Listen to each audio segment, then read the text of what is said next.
Ladies and gentlemen, good morning. My name is Wiley Drake. I'm a pastor, Southern Baptist by denomination, but ecumenical in the sense that we minister to all kinds of people. We have a homeless shelter here that we call Church Fare. We have a pantry, we have a dormitory, we have showers, we have church. We do church fare. That's why we're here and that's what we do. Well, over the years, because of the notoriety of the Wiley Drake shelter and the notoriety of what we've done here now for more than 25 years, we've been involved in a lot of family issues, and that's why we're here today. We deal with family issues. We believe the Bible teaches that we're to rebuild our families. We also believe that Jesus said, if you offend one of these little children, it would be better for you to have a millstone tied about your neck and thrown in the deepest part of the ocean if you would do that. And so that's why we are very concerned about children who are being offended. We're going to talk more about that in a little bit. Now, if you have a case and you would like to come on this program, we do it in sort of 3 steps. 1, 2, 3. Step number 1, we encourage you to call in on this program and tell your story. Number 2, we invite you into the studio. And number 3, we go to where you are, to your town, to your CPS or Department of Child Protection, whatever they call it, and we do what we call a sidewalk prayer summit. And we're going to be doing that in the very near future, but we do it from time to time. Now, this program is being broadcast to you live from the Congressional Prayer Conference of Washington, D.C.'s television and radio network. Now, in order for us to be television, we're on right now. But in order for us to be radio, I must call right now and put us on Crusade Radio. And so if you'll bear with me, I'm going to do that right now. I'm going to call Crusade Radio. And I can't talk and dial at the same time, so you have that silent there. Sorry about that. Okay, we still got a busy tone on them, so they're not off yet, ready for us. We'll call back in a minute. Give me about 3 or 4 minutes and remind me again, if you would, Mr. Producer. We will get up on Crusade Radio here in just a moment. But let me tell you a couple things about the Wiley Drake Show. I say this not to brag, but just to prove the point. This is a live television and radio show. We do not cut anything out. We don't leave anything on the cutting room floor. What you see is what you get. Now, if you would like to ask me a question or any of my guests a question, I will put them on the phone. The phone number to call is an 800 number. If you call 1-800-839-3002, this phone will ring and I will answer it. No administrator will answer it. No screener will answer it. I will answer it. And we'll put it on speakerphone, and you can say to me or to my guests anything you would like to say. Now, with that in mind, call that number, 800-839-3002. And we're here because of a great tragedy that's going on in America. Many of you that watched this show over the last 15 to 18 years know that my heart goes out to children. First of all, I'm a father. I have 3 daughters and a son, and I have 9 grandchildren and 1 great-grandchild.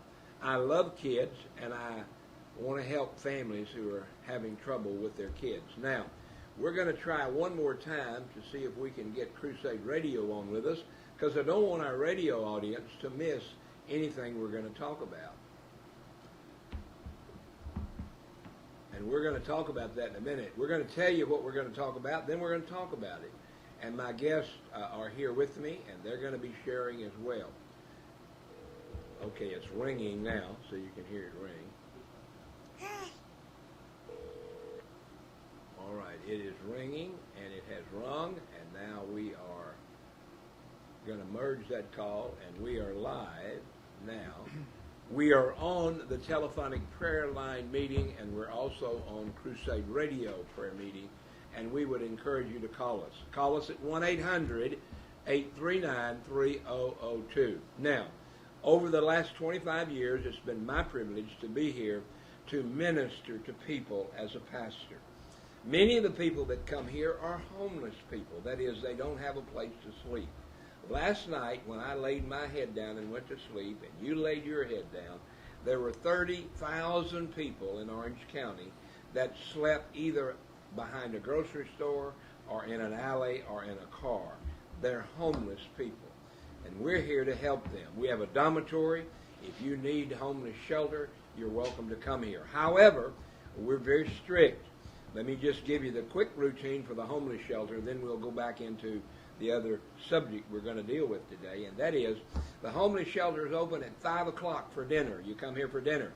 By the way, any of you anywhere near Knott's Berry Farm are welcome to come here for free dinner every day, 7 days a week at 5 o'clock. We have good food, excellent food. You're welcome to come, whether you're homeless or not. If you just want a free meal, come here at 5 o'clock. Now, for those that come here that are homeless, we have a dormitory.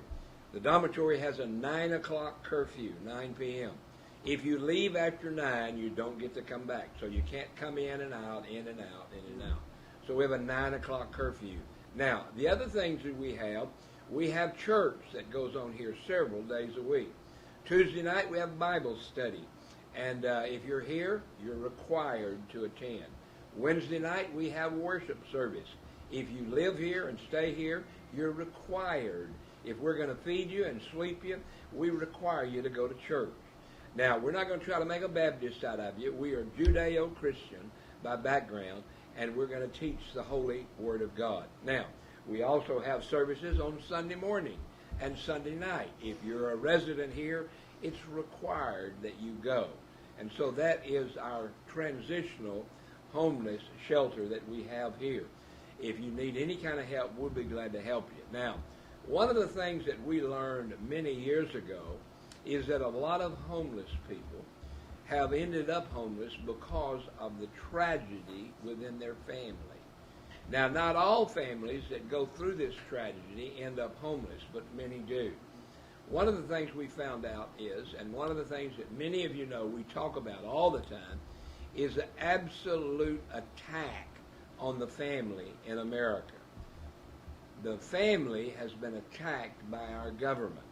Now, ladies and gentlemen, I'm not anti-government. In fact, the matter is, in 2008, I was vice presidential candidate for the United States with Alan Keyes. And in 2012, I was presidential candidate. So I am a pastor/politician. I believe in America. In fact, the matter is, our birth certificate in America is the Mayflower Compact. And that Mayflower Compact, that is our edict for who we are, says we're here for the glory of God, the advancement of the Christian faith, and the establishment of a righteous body politic.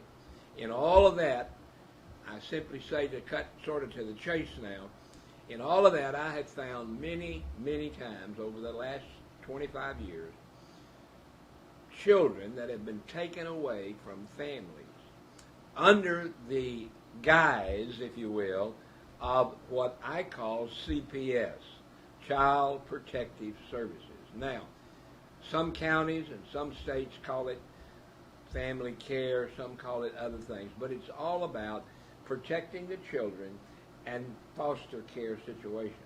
What we have found out is many of the children that have been taken away from families, it's been done wrongly. Even the Ninth Circuit Court of Appeals, which is one of the highest courts in the land next to the Supreme Court, have said they're doing it for the money. There's a financial gain. Now, let me just tell you a fact, ladies and gentlemen. You may say, oh, that guy's nuts, he's talking crazy, but I'm telling you this.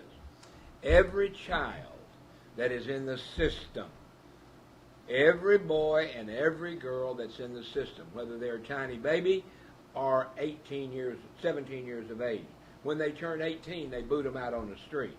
We have homeless 18-year-olds that come to this shelter because they've been in the system all their life. I had a girl just last week that had been in 15 different foster homes over the last 14 years. And when she turned 18, they said, goodbye, we can't help you anymore. And they booted her out on the street, and she came here to the homeless shelter. That ought not happen in the United States of America. And we believe, as Judeo-Christians, that God creates babies. A man and a woman have fun, have sex, and guess what? She gets pregnant. Nothing wrong with fun, nothing wrong with sex, but she gets pregnant. One of the other fights that we fight on this show, very big and very heavy, is some of those women think, oh my goodness, I can't afford a baby, I don't want a baby, I'm going to kill the baby. Now folks, you can call it abortion, you can call it whatever you want to, but it's still killing babies. And nobody, all you got to do is look at this baby and say, what would you say of me if I said, that baby ought to die? That baby ought to be killed. You'd say you're a monster. Well, there's a lot of monsters out there that are killing babies every day. Now, let's get off that subject for a minute, because one of the other things we found was many of those women and men say, no, I'm not killing my baby. I'm going to have this baby, and we're going to raise this baby.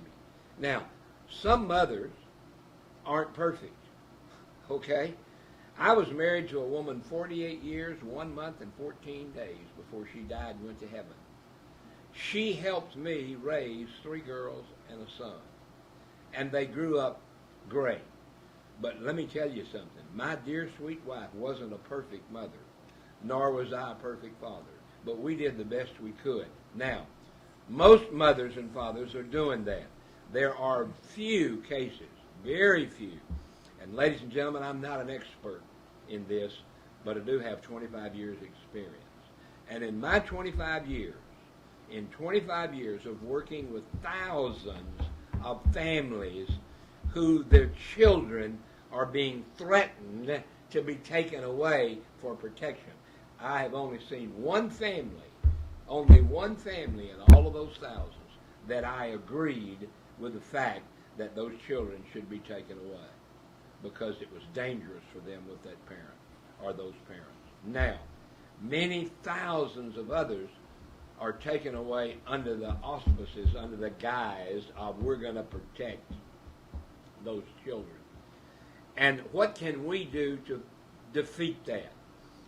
It's a big battle, it's a hard battle, and the way we do it, ladies and gentlemen, is we bring the case to the court of public opinion. Now, if you call in on the line, you don't have to give us your name.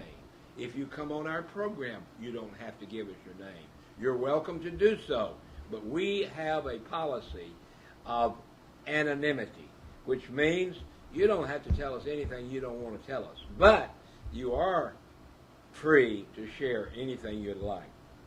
A few days ago, literally, I heard about a family from a man on the telephone, a man who is a grandfather like me, a man who has a daughter like me, and a man who has 3 grandchildren by that daughter, and he said the government, the state, has taken 2 of them away, and she has a new one that they have not taken away, but 2 of them have been taken away.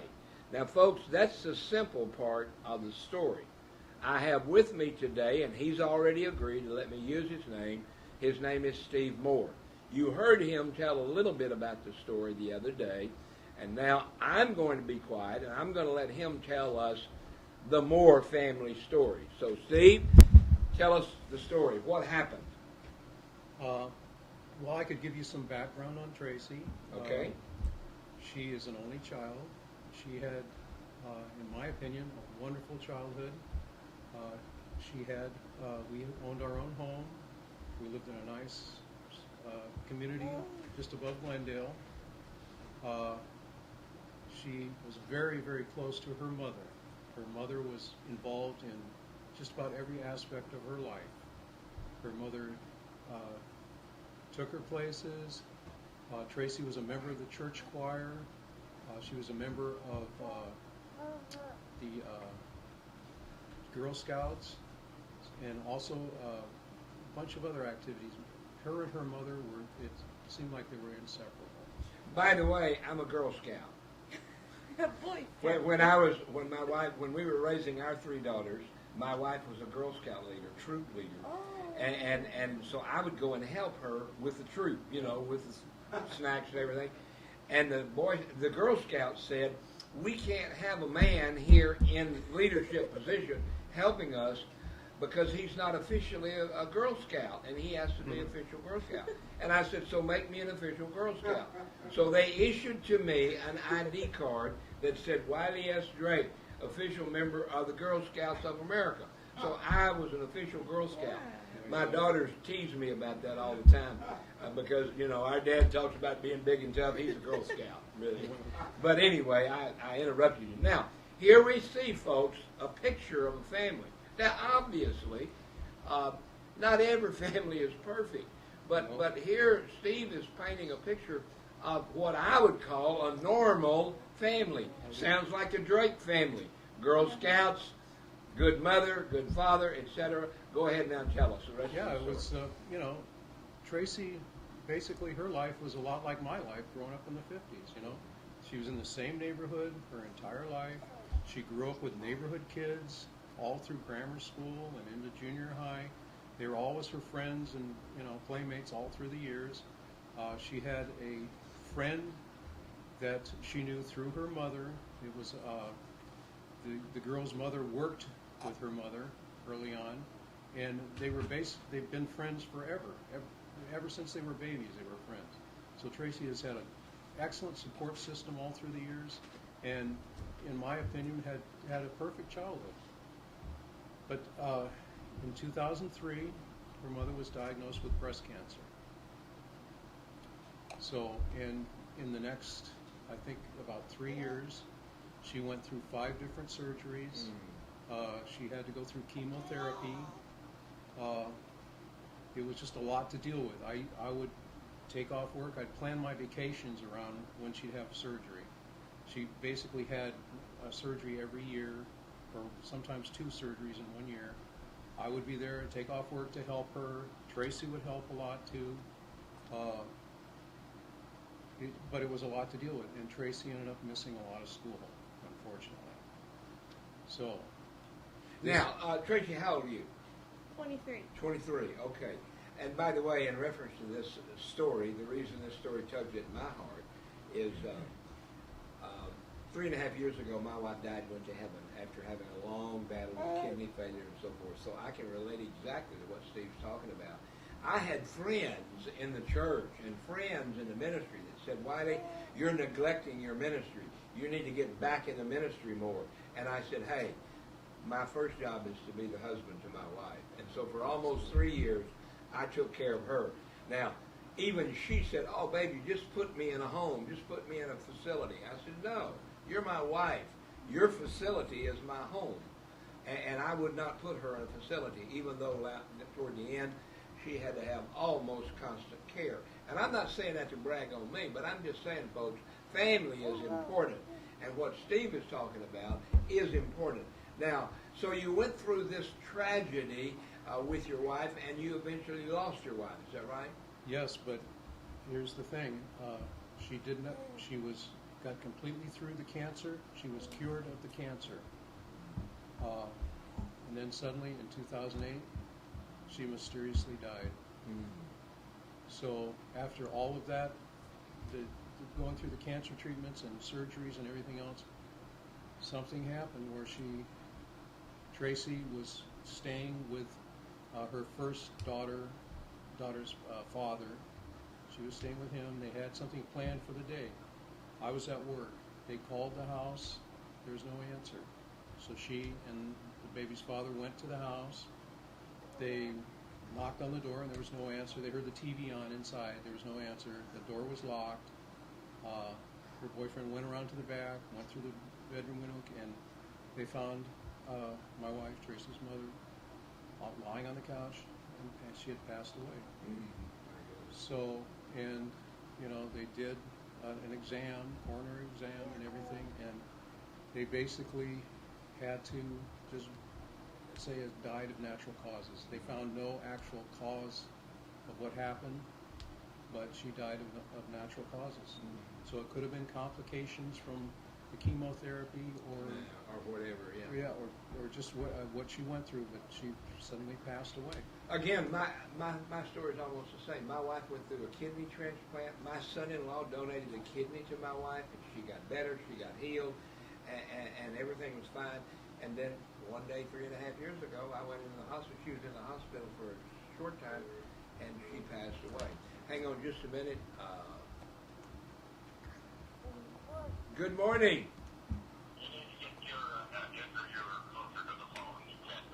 Okay, need to get it. Okay, thank you. Thank you. All right. Thank you, Bob. That was one of my schedulers, producers. Bob, you got to hang up, brother. Bob, hang that phone up, please. When Bob calls in, he forgets to hang up. Bob, can you hang the phone up, please? Well, it's probably going to bump me off the air, but maybe not. Let me see. No, we're still on. Sometimes when I do that, it bumps me off the air. Bob is a dear, dear friend, but Bob's like me. He's an old man.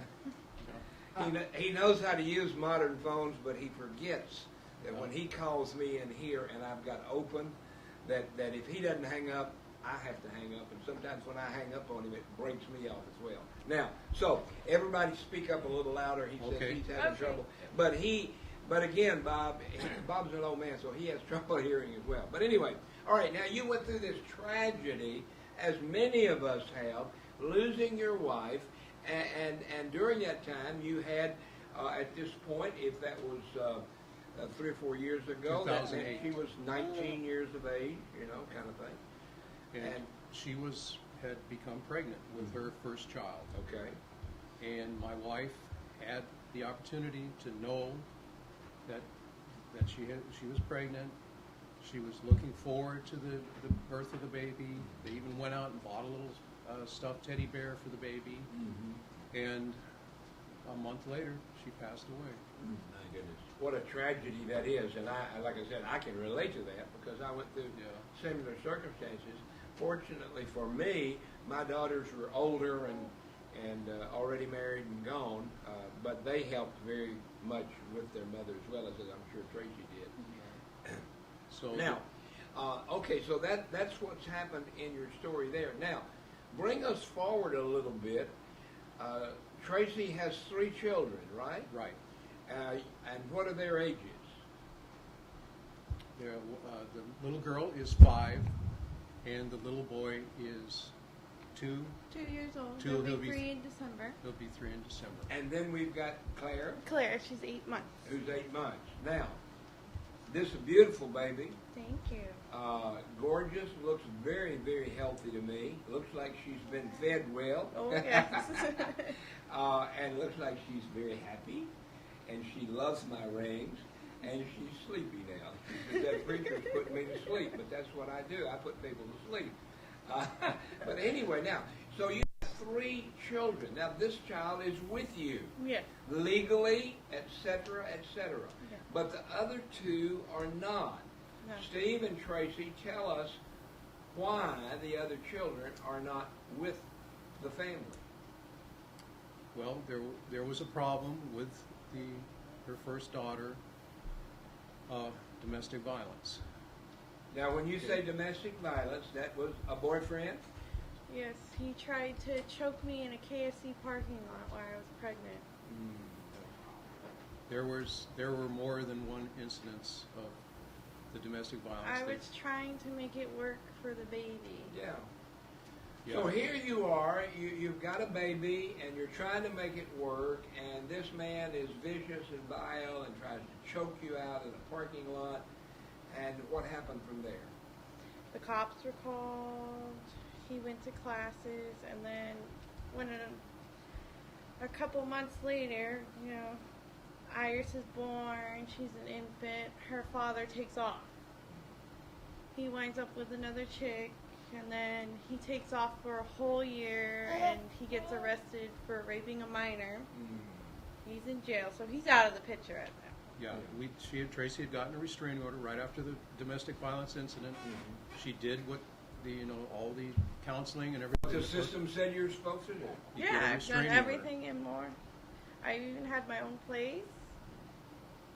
And one unfortunate thing is, and I found this out kind of researching this on the internet, a huge percent of the women that report domestic violence end up having their children taken away. Because it gets the law enforcement involved, and that gets DCFS involved, or CPS, whatever you want to call it.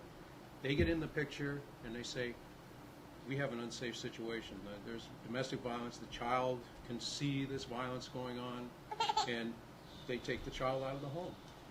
Ladies and gentlemen, I have heard this story with different names hundreds and hundreds and hundreds of times. The system is absolutely broken. And if you don't believe me, go to the Ninth Circuit Court of Appeals. They will tell you it is broken. It is absolutely financially motivated. That's what the Ninth Circuit Court said. And here's a typical situation. The system that is a child worker, a coordinator at CPS says that child is in imminent danger and must be taken away from the family. 9 times out of 10, that is not true. 9 times out of 10, yes, there's danger. Listen, there was danger in my family. When I was raising my kids, there were times, I remember this, the child was yelling and screaming, and I was having to take care of it, and I shook that baby. Okay? I shouldn't have. Fortunately, nothing happened. Fortunately, the child was not hurt. Fortunately, nothing happened. Oh, It's okay. fortunately, the child was not hurt, and I realized how stuck on stupid I was. But I have known of many situations like that where the child was taken away because the father lost his temper or because the wife lost her temper. And so they take these children away and they say, we know what's best. And they don't know what's They don't. best. They don't know what's Well, best. in Tracy's case, the father was out of the picture. He wasn't around. He Before left. We filed yeah. a restraining order, and we didn't see him. He the disappeared. same- and then the situation where Jacob's father, as soon as he laid a hand on me, he called the cops. I got a restraining order. He was out of the picture. I was told for months in advance, you can take your son home. There's no problems. So I did what any mother would do. I got a nursery together. I bought baby clothes. I was excited. I get to the hospital, I have my C-section. Hour later, they come in. They tell me, you can't leave the hospital with your baby. This was her second child, a little And boy. it was a last-minute decision. He was born in 2011, right?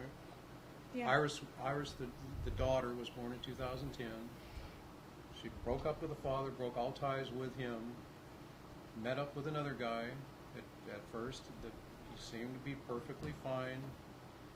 He, he wanted to help Tracy to retain, to get her daughter back. He came to court with Tracy. He held Tracy's hand and seemed to be a good guy. Now, as time went on, then Tracy became pregnant again. As time went on, he did a lot of just hanging out at the house, and the situation came up. Well, you have a child on the way. You better start trying to find work. Get some kind of a job. Yeah. And he would say, well, I'm looking for work, but it's the bad economy. I just can't find anything. Okay, so another, situation, a bad situation was starting to come up again. It got to the point where I couldn't take it anymore. He was living off of my food stamps, sitting there playing video games, and not getting a job. And that's when we got in an argument. Because it's like, you have a baby on the way, I need you to work. And then that's when he got angry and he grabbed me. Yeah. Ladies and gentlemen, again, I don't mean to make light of the story because I know that it was tragic for you. However, I hear hundreds and hundreds of stories like this all the time. Ladies and gentlemen, I'm an old private investigator. That's what I did for a living for many years while I was in the state of Texas. I'm a licensed private investigator. However, many of these cases that I've investigated have been very tragic in the sense that ladies seem to attract these kind of guys that are irresponsible at best and even dangerous at worst. And I don't know why that happens, but it happens. But the bottom line of all of this, folks, she made some mistakes. She did some things she probably should not have done. However, what she has done does not justify the government stealing and taking away her children. Somebody's going to say, oh yeah, but they need to be protected. Absolutely. But it can be done in a way that is not removing the children from the grandfather and from the mother. That can be done. We do it all the time here at this church. We bring families in here all the time that have abusive husbands and fathers of the babies. And we deal with that. But it has to be dealt with, not, see, it's a cookie cutter thing at Child Protective Services. This kind of story, sort of mild. There's some worse. But at a given point, they say, we want more money. They're getting about $5,000 a month for the child until they get in the foster care system. Then it goes up to about $10,000 a month per child. So here's what's happening, ladies and gentlemen. This lady wasn't a perfect mother, and she made a few mistakes, but she should not have had her children taken away from her. The children have been taken away from her now, and the government is getting $10,000 a month for each of those children, and they're going to adopt those children out to some other family. Praise God for families who adopt children. Praise God for that. My daughter, I have a daughter that has adopted 3 children. So praise God for people who adopt children. But they should not be adopted out, taken away from a perfectly good mother. Now, in my opinion, mothers are good, better, and best, okay? I don't know where Tracy falls on that category of good, better, best. But I would guess she's probably better, I would say if so. not necessarily best. I would say she's probably Absolutely. better. That's just my opinion, and I'm not saying that. Well, this child here is an example yeah, and of there- how she and raises there- a child.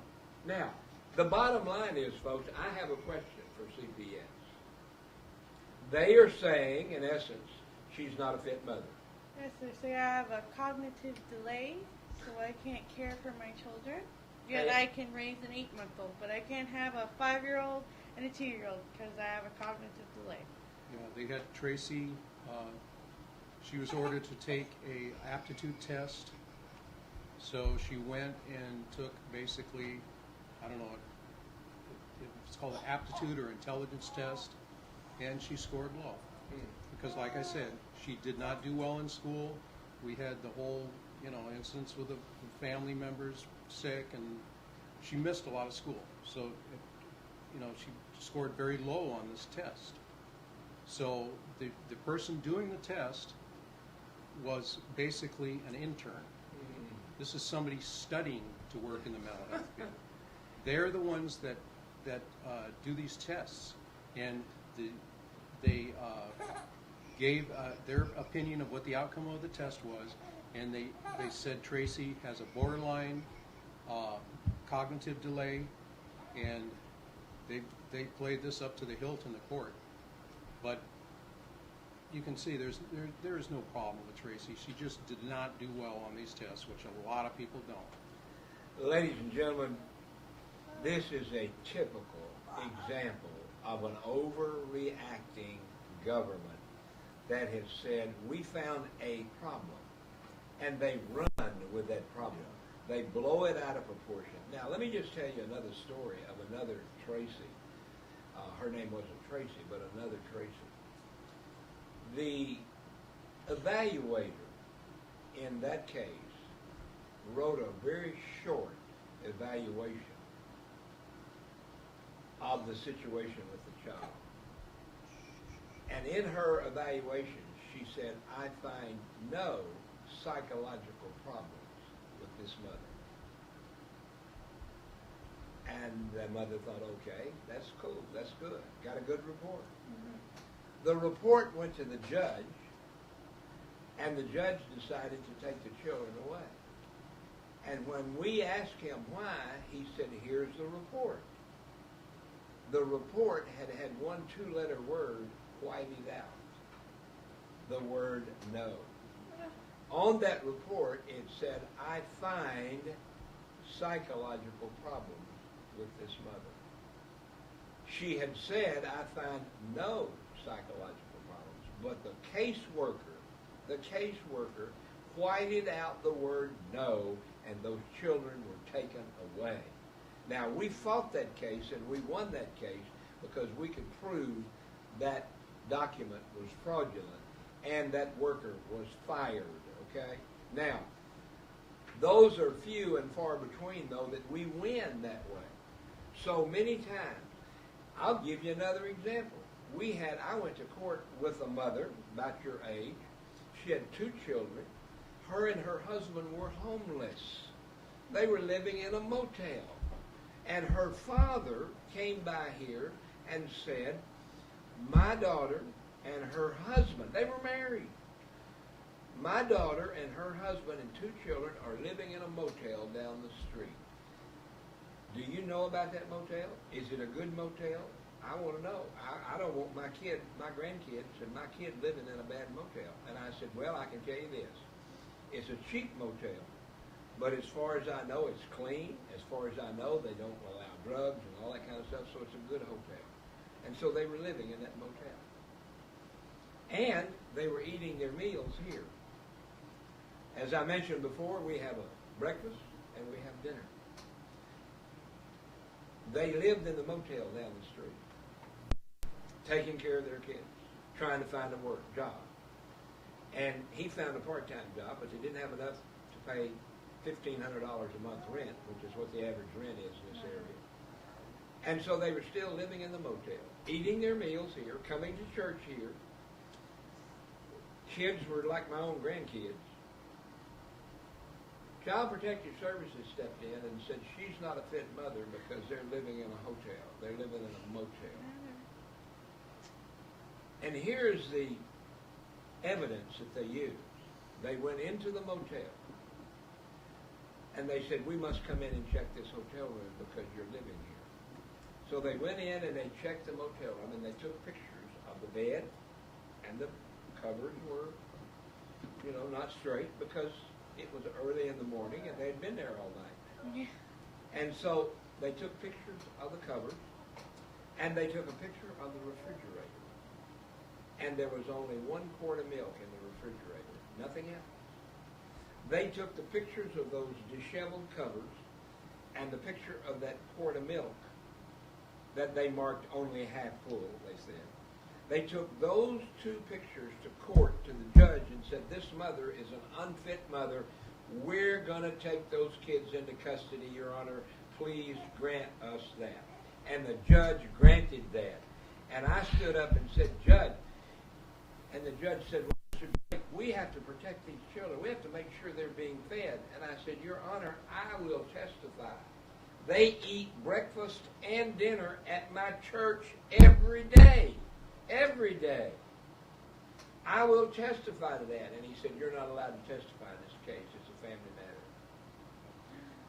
They took those children away from that father and mother because of disheveled blankets on the bed and no food in the refrigerator, saying that they were being neglected. And they took them away and put them in Orangewood and was about to adopt them out, and we kept fighting. We used a court of public opinion. We named the name of the judge.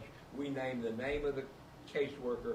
We fought, and finally the judge said, okay, we're getting too much hassle on this. We're going to back away from it. And they re-granted those children to the family. Now, that's a case that we won.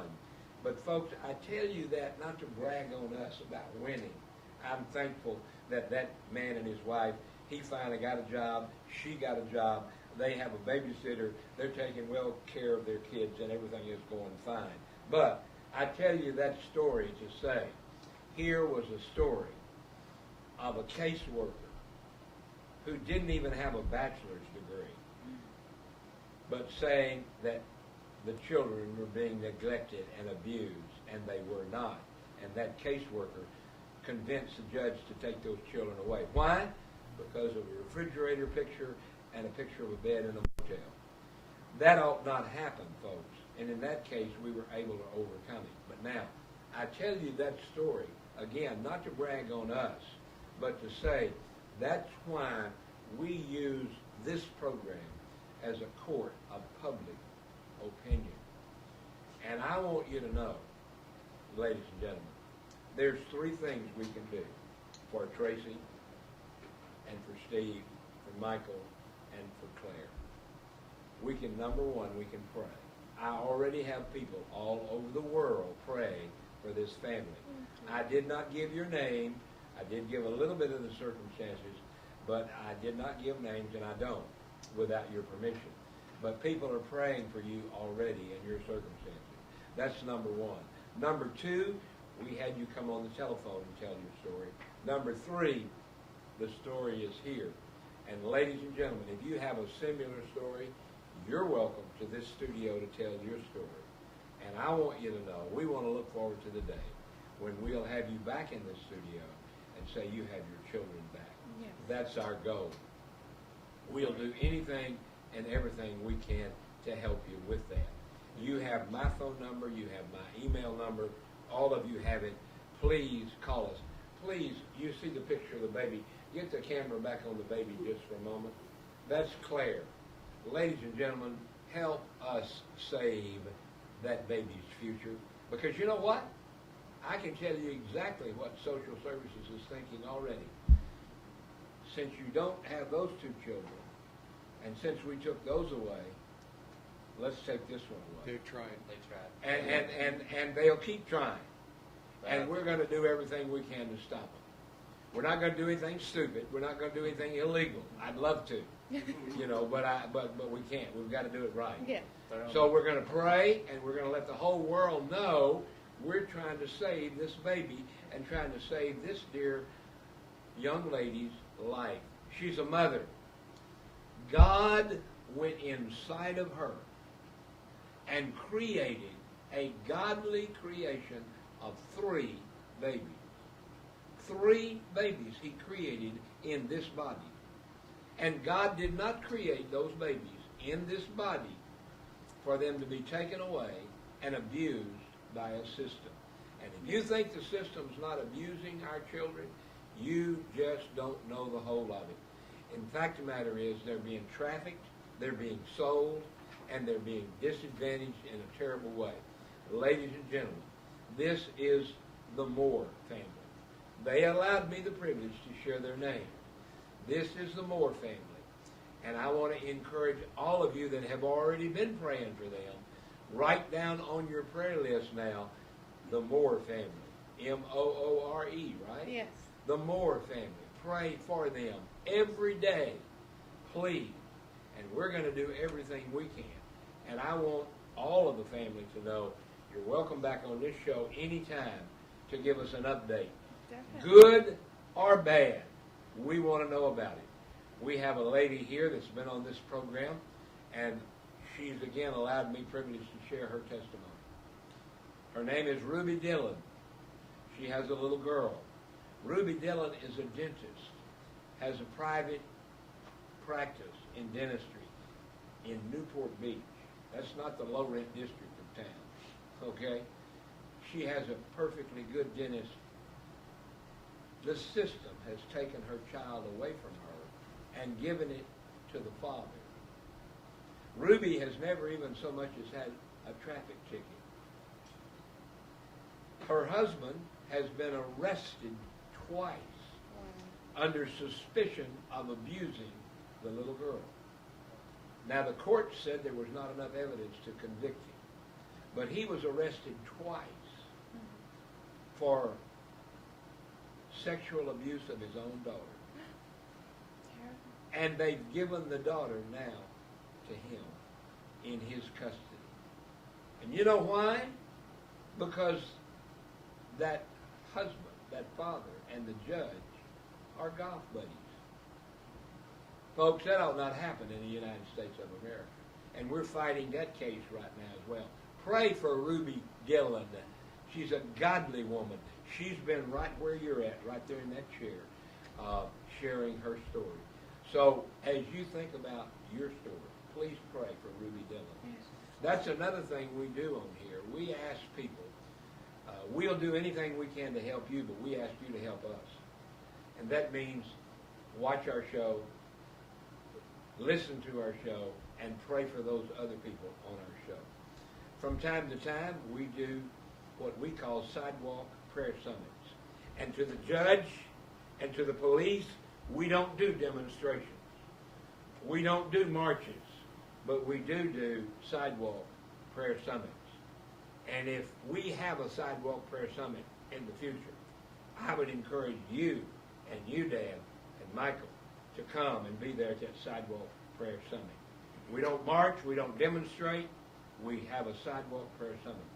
And we've had many of our families come and be involved in those. So we're here to help you in any way that we can. Now, I want to give Tracy first, ladies first, any opportunities you'd like to share with our audience. Hang on just one moment. Good morning. Good morning, this is Jeff Sheets. I'm sorry, I think I called the wrong number originally. Well, Jeff, who are... I'm with Echo Light Studios. Okay, hang on just a minute. We're in the middle of our program right now. What were we going to talk about? You want me to call at a different time? Yeah, what were we going to... Tell me what we're going to talk about. You want me to talk about One Generation Away, the movie that Rick Santorum and I put out? Again, I can call another time if it's better for you. Okay, yeah, I'll tell you what let's do. Let's do that. Can you do it tonight on tonight's show? That'd be great. Where are you located, brother? I'm in Nashville, Tennessee. Okay, so that means you're on Central or Eastern time? Central. Okay, my show is on at 7 p.m. tonight. Your time. Would you like me to call in at that time? Your time, 7 p.m. Let me give you an 800 number to call on. Okay. 800 839 3002. Hit it one more time. 800. 839 3002. Very good. Now tell me again, and you're live on the air with me right now. Tell me your name again. It is Jeff Sheets, and I am the president of Echo Light Studios. And Rick Santorum and I produce a new movie called One Generation Away that premieres in September. And tell us what One Generation Away is about, briefly. Yeah, One Generation Away is a movie about the erosion of religious freedom in America. And the approach that we've taken with Bob is that we have called really on both sides to hear both sides of the conversation. We have everybody from Eric Metaxas and Russell Moore and Mike Huckabee and Rick Santorum on one side to the chairman of the ACLU, the chairman of the Freedom from Religion Foundation, chairman of the Southern Poverty Law Center. And so we go and look at 7 case studies. The Mount Soledad Cross in San Diego, wedding service providers in Oregon and Washington State, the Hobby Lobby case, chaplaincy in the military, and we speak to Mikey Weinstein, who is on the opposite side of that conversation. And so while it's told from a very strongly Christian worldview, there is no narrator, so it's not beating over the head telling you what to think. Yeah. You literally get to hear from both sides. It's a very, we're very proud of the film. It's a very, we had a screening at the Heritage Foundation 2 weeks ago where someone stood up and actually wept and said they thought it was the most powerful tool they had seen for the church to use in engaging those that had a different worldview than them in the conversation. So we're very pleased with that. Well, Jeff, in fact, the reason that I mentioned that is that we want you to come on today at 7:05 at that 800-839-3002. We've been at the Heritage Foundation with other films. We've worked with all the folk that you've talked about there, and we thank you so much for what you're doing. And Rick Santorum, of course, we love him to death. And in fact, we're doing a live show right now about a beautiful young lady here, 23 years of age, who have had her children taken away from her, and we're fighting that fight with her. And but we will, ladies and gentlemen, tonight at 5 o'clock California time, come on and let's be with Jeff. And if you want to call in, you listen in, and we'll give you a phone number to call in, and you can ask him questions as well. So, Jeff, we'll look forward to having you call in on that 800 number at 7:05 Nashville time. Thank you, Bob. I look forward to it very much. Y'all have a great day. Thank you so much. God bless you. Bye-bye. All right, ladies and gentlemen, one of the things that I neglected to say earlier is we do a live show. I shared it with Tracy and with Steve. So sometimes we get people booked. We had this guy booked in reference to a movie that is not dealing with your subject in particular, but it really is, because many other cases that we deal with, we have had children taken away from mothers like you. And you know what the reason was? What? The mother was too religious. That's ridiculous. The mother was too religious. She was pushing her religion on her children. Well, guess what, folks? My oldest daughter's 50 years old, and my kids had religion pushed on them all their life, because I'm a Baptist preacher, and certainly I'm going to tell them what my religion is and what it's about. I didn't make them do anything. Yeah, you didn't make I didn't make them, but it was pushed on them. And they could have come to me and said, we're going to take your kids away. You're pushing religion. And that happened. So he's going to be talking about that subject tonight, about a movie they've made in reference to that. Not necessarily the children being taken away, but religious freedom being taken away. Well, we've only got about 8 minutes left, and I want to give you a chance. I said I was going to give you a chance first. Anything you'd like to say to our audience? I just want to say, these are kids that want to be with their mom. My daughter, 5 years old, her name is Iris, she tells me, Mommy, why don't you come to my house? She wants me to go over to the foster mom's place with her. Or she wants to come home. She says, Mommy, can I come home? Or, Mommy, why can't you take me to the dentist? She wants to be with her family. I know they say they're attached to foster mom. They're attached to their mother. Yes. I am their mother, and no matter how many times that foster mom tells them, I'm Tracy, I'm their mother, period. Foster mom wants the kids to call her Tracy mom. Yep. And I deal with that all the time. I've had other cases where this is not Tracy, folks. She may be Tracy to me, but to those children, she's mom. She's mother. And fact of the matter is, there are many families I've counseled over the years that have adopted children. And I have very strongly recommended, do not tell, this is in a situation where there is a legitimate adoption, okay? But do not tell that child that the parent is no longer their mother. You're the foster mother, that's their mother. Yes. And in this case, that's their foster mother, but you're their real mother. I am always going to be their real mother. Amen. Dana can't change that. And we fight cases all the time. We have it when, especially when children turn 16, they get emancipated. Guess where they go? To their mom. They go to their mom. Even though they've been in a foster home for years, they go to mom. God put those babies in there, and God connected that baby's heart to this woman's heart, and she's the mother. Yes. And she needs those kids back. Pray for Tracy Please. and for the Moore family. All right, Brother Stephen. Okay, this Tuesday, which is September 2nd, right? We Yes. will be having a sidewalk prayer conference, Amen. and it will be at the Edelman Children's Court, and the address is 201 Center Plaza Drive, Monterey Park, California, 91754. And this Give that again. 201 Center Plaza Drive, Monterey Park, California, 91754. It's called Edelman Children's Court. And spell it for Edelman's, Edelman. Edelman's Court. Children's Court, yes. Ladies and gentlemen, Tuesday, September the 2nd, Edelman's Children's Court, 201 Center Plaza Drive, Monterey Park, 91754. And let me tell you something. At 9 o'clock, Yes, 9 a.m. And the parking, there is no on-street parking. There's a parking structure where you have to pay to park. It's $5 charge to park. I will be happy, anybody that shows up, I'll be happy to reimburse you the money for parking. thank you. If they want to, if they can show up, we will meet right in front of the courthouse. There's stairs going up. You'll see them as you come up the drive and go into the parking lot. There is a stairs on the front of the courthouse. That's where we want to meet, at 9 a.m. on Tuesday the 2nd.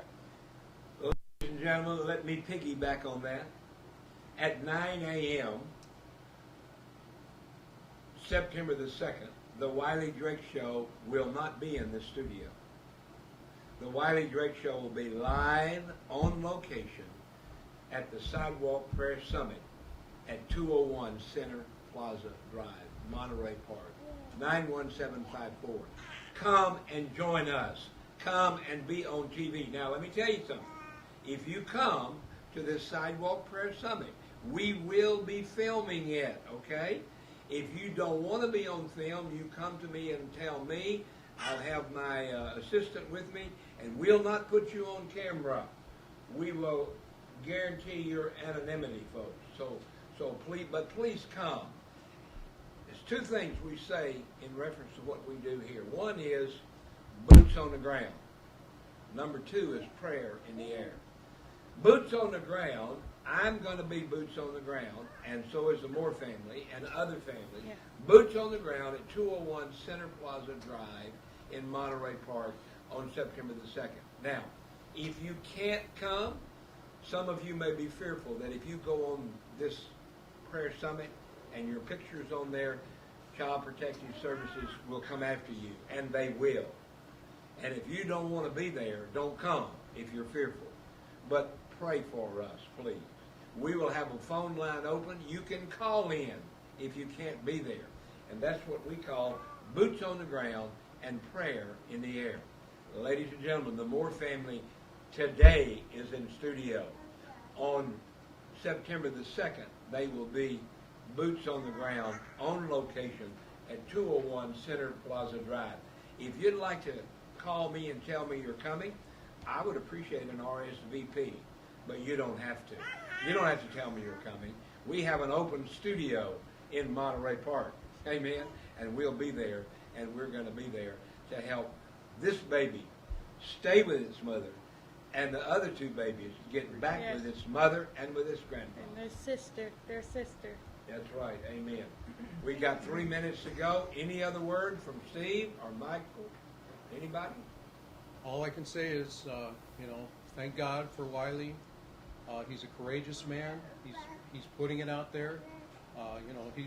He has family of his own, and he's even mentioned in one of his videos that DCFS or CPS, if they don't like you, they can come after you. Absolutely. And in Tracy's case, she did everything she was required to do by the court. Every counseling class she has taken, she's gone through over 100 domestic violence counseling classes. She went through individual counseling. She had co-joined counseling with me, and the court just ignored all of it. They didn't allow her a case to move forward at all, and now we're at the point where the children are up for adoption. It's going to appeal. We're going to appeal the case. That's what everybody can pray for, is the appeal. Yes. That's We're our going to one appeal last it. chance. We're going to appeal it to a higher court. They're appealing it. We're going to appeal it to the courts of God, and we're going to Absolutely. appeal that before the Lord Jesus Christ and before God. And we thank the Lord for that. Now, by the way, let me just say something here, and I don't mean this to scare you, but there's been at least 2 women that were in this studio, and when they left the studio, they were arrested. I don't say that to scare you, but I say it. Make sure you've got my phone number with you. Yes. If Child Protective Services stops you, refuse to talk to them. Do not, under any circumstances, talk to them without an attorney. Okay. And if they stop you, you tell them, I need to call my pastor, and he will call my attorney. Thank you. Okay? And I say that, again, not to scare you, but to say, I don't want to get caught. We're always worried. We've seen. We're always worried. And that's exactly what we're dealing with, folks. Exactly.